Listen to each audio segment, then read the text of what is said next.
இந்திய மற்றும் இலங்கை அணிகளுக்கு இடையிலான ஒருநாள் போட்டித் தொடர் முடிவுக்கு வந்துள்ள நிலையில் இலங்கை அணி 27 ஆண்டுகளுக்கு பின்னர் இந்திய அணிக்கு எதிரான ஒருநாள் தொடரை கைப்பற்றி சாதனை படைத்துள்ளது.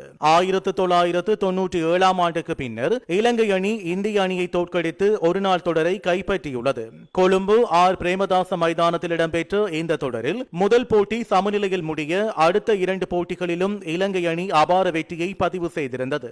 துடுப்பாட்டத்தில் பலம் வாய்ந்த இந்திய அணி வீரர்களை இலங்கையில் சுழல் பந்து வீச்சாளர்கள் திணறடித்திருந்தனர். இலங்கை அணியின் வெற்றியை ரசிகர்கள் கொண்டாடி தீர்த்திருந்தமை குறிப்பிடத்தக்கது. என்னதான் இலங்கை அணிக்கு எதிராக இந்திய அணி தோல்வியை கண்டிருந்தாலும் அந்த அணியின் வீரர்களின் செயற்பாடு அனைவருக்கும் நெகிழ்ச்சியை ஏற்படுத்தியுள்ளது. குறிப்பாக போட்டி முடிவின் பின்னர் கருத்து வெளியிட்டிருந்த இந்திய அணி தலைவர் ரோஹித் சர்மா இலங்கை அணி வீரர்கள் விளையாடிய விதத்தை பாராட்டியிருந்தார். தமது அணியானது சிறப்பாக செயற்படவில்லை என்பதை ஒப்புக்கொண்ட அவர் விரைவில் மீண்டு வருவோம் என்பதையும் வலியுறுத்தியிருந்தார். இதேவேளை இலங்கை அணியின் வெற்றிக்கு இந்திய அணியின் நட்சத்திர சுழல் பந்து வீச்சாளர் ரவிச்சந்திரன் அஸ்வின் பாராட்டுகளை தெரிவித்துள்ளார். இலங்கை கிரிக்கெட் அணியினர் இன்றிரவு மிகவும் மகிழ்ச்சி அடைவார்கள். 27 ஆண்டுகளுக்கு பிறகு இந்தியாவை வீழ்த்தியுள்ளனர். சனத் ஜெயசூரிய மற்றும் அணித்தலைவர் சரித் அசங்கலாவுக்கு வாழ்த்துக்களையும் அவர் கூறியிருந்தார். அதேபோல் இந்திய அணியின் நட்சத்திர துடுப்பாட்ட வீரர் விராட் கோலி இலங்கை வீரர் குசல் மெண்டிஸுக்கு தனது கையொப்பமிட்ட டி ஷர்ட்டை பரிசாக வழங்கியிருந்தார்.